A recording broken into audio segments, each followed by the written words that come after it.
What's the easiest, laziest, and most convenient way to create a financial tracker and track your finances? Well, let's find out.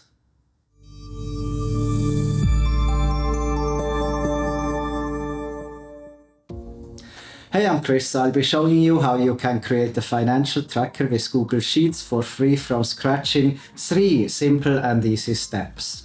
In the first step, we gather all our assets, so all that we own. In the second step, we will gather all our liabilities, so all that we owe to other people or companies. And in the third step, we will use the net worth formula to calculate our net worth. And as a bonus, I let you choose your lazy level. You can decide yourself if you want to track on a yearly, quarterly, or monthly basis. This hands-on how-to builds up on a previous video that explains the theory of tracking your wealth. If you haven't watched it yet, I'd highly recommend it. You can find the link in the description below. This tutorial uses Google Sheets, but the steps are easily adaptable to Excel too. Choose your preferred spreadsheet tool and follow along. Please let me emphasize that the numbers I'll use are fictitious and for demonstrative purposes only, and I'm also not promoting any brands such as the financial institutions mentioned. There are many other banks or brokers, and it will depend on your country and yourself which ones you want to use. To get started, open a new browser window and head to drive.google.com. If you don't have a Google account yet, creating one is quick and free. Just click the sign up link you will find on the page. Alternatively, create a Gmail account at gmail.com and then access Google Drive from there.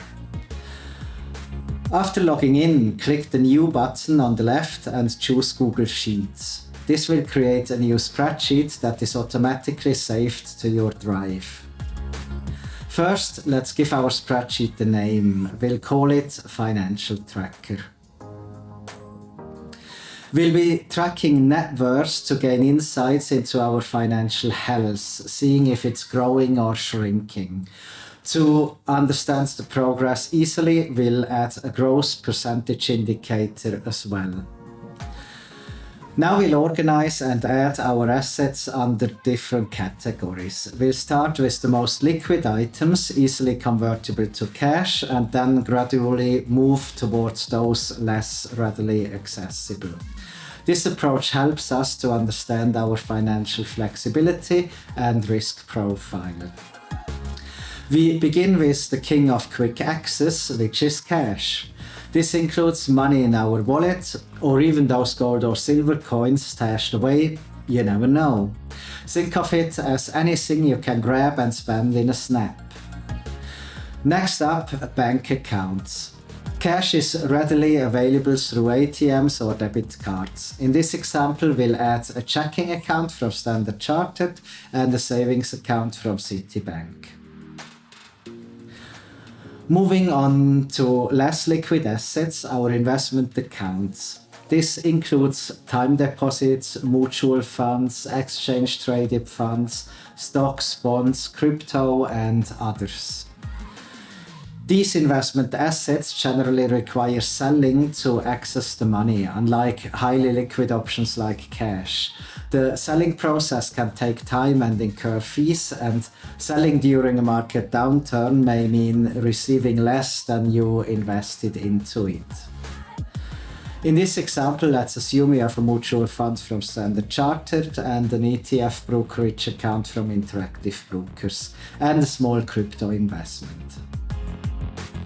Remember, these are just examples. There are many other options available depending on your goals and risk tolerance. Let's assume we also own a car.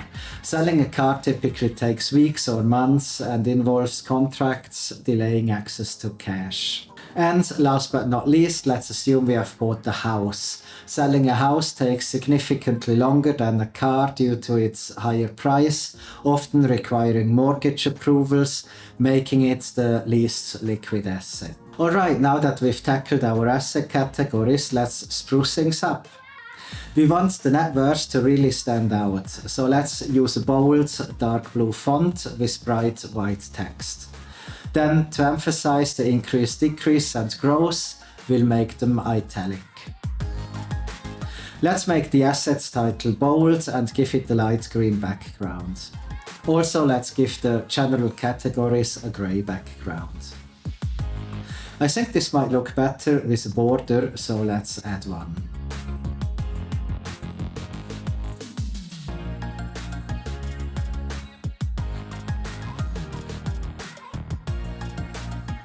Great, that looks much better. Let's continue with our liabilities. Let's assume we have a credit card with some debt on it. Let's also assume we still have to pay back a small loan amount for the car. And we took out the mortgage to buy our home, which has not yet been fully paid off.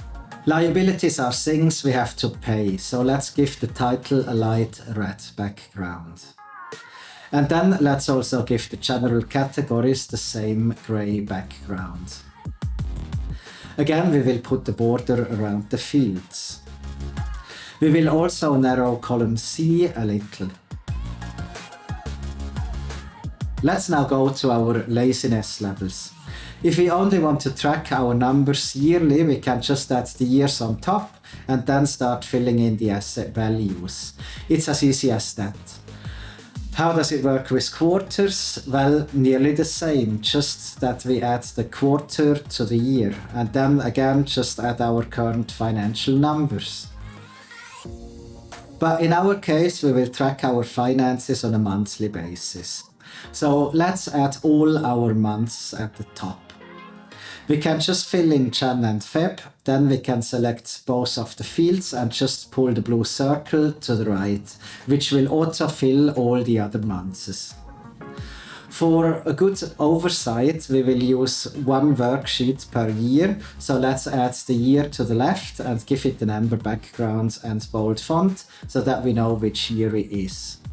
And let's give the months a white color font with a grey background. And we want to add borders to the cells with the values and some background color.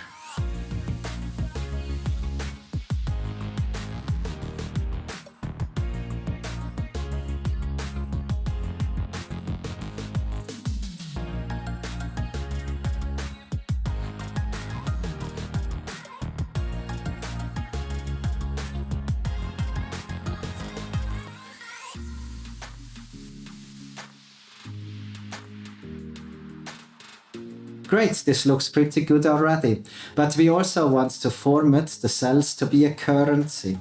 I'll use US dollars for this example, but you can take whatever currency you want. If you have multiple currencies, convert the values into the main currency, as for tracking it will be easier to have only one currency. Here in the ribbon we have this 1 to 3 button. Go to the custom currencies and here we can select the currency. Once done, the currency will be directly listed in our pull-down for easier access.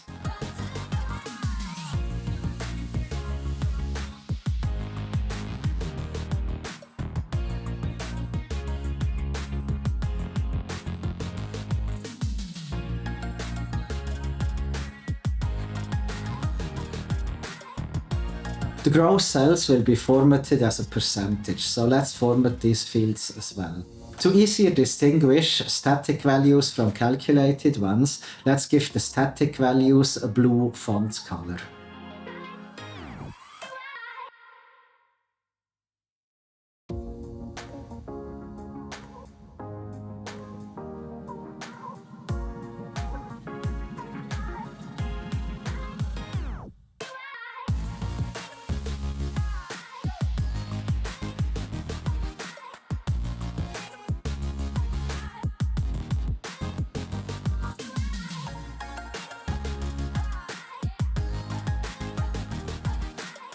Perfect, this looks pretty neat. Now we can add in all the numbers.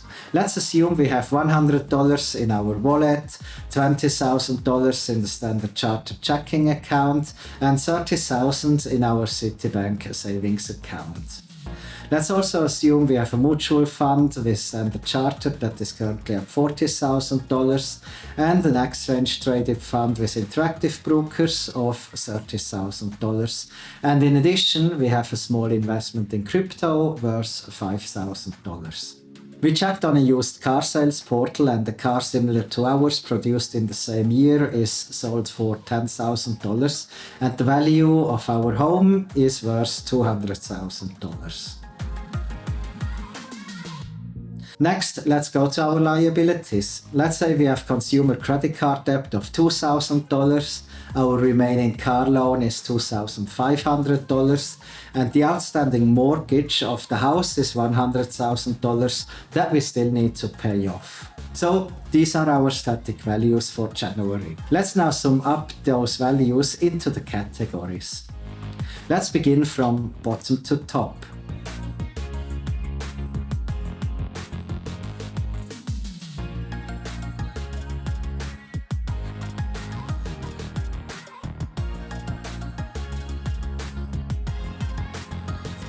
The liabilities equal the total credit card debt plus the total loans plus the total mortgages.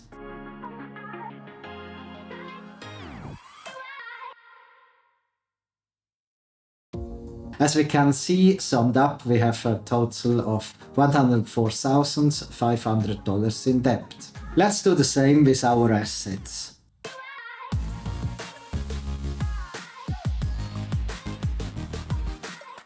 Here under financial assets, we can use the sum function to sum up all the values.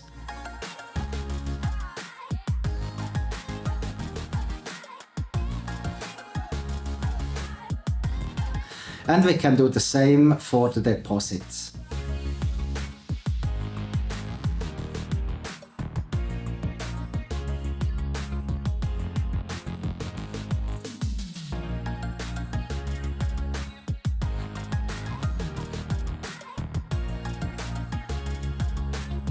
And the assets are the sum of the total cash, total deposits, total financial assets, total vehicles, and total real estate.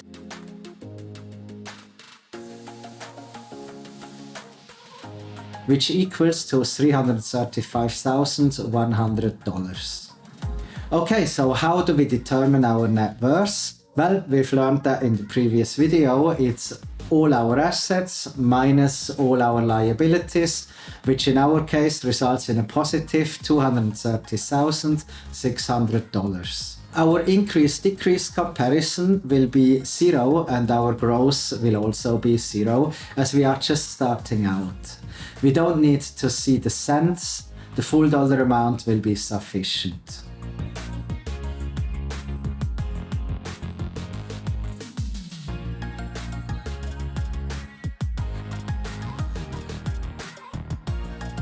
Great, we have added and calculated our January numbers.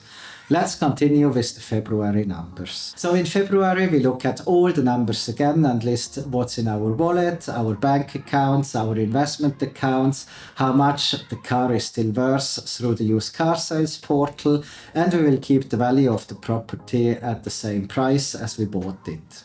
Of course, if the value of the property went up or down, you can adjust accordingly. As we have done the calculations for January, we can just move the calculations over to February by dragging the blue circle to the next cell. So we don't need to add those again.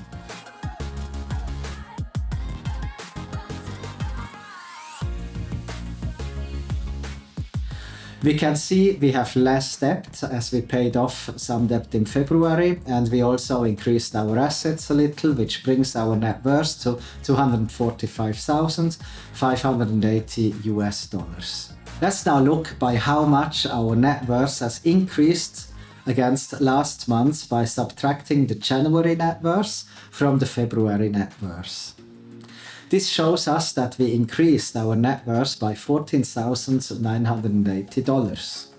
To get the growth in percent, we can divide the January number from the February number and then multiply it by 100 to get the percentage, which will show us that we increased our net worth by 1.06%, which will be an easier number to compare on a month-to-month basis.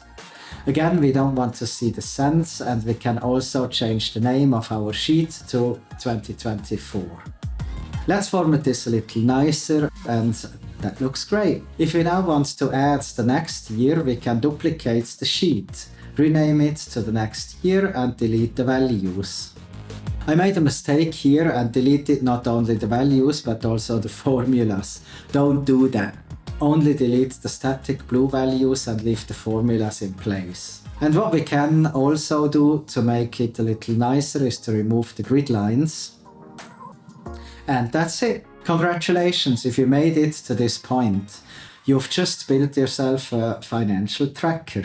If this tutorial was useful and provided value to you, please give it a like and consider subscribing if you want to see more videos like this. Have a good one and see you in the next video.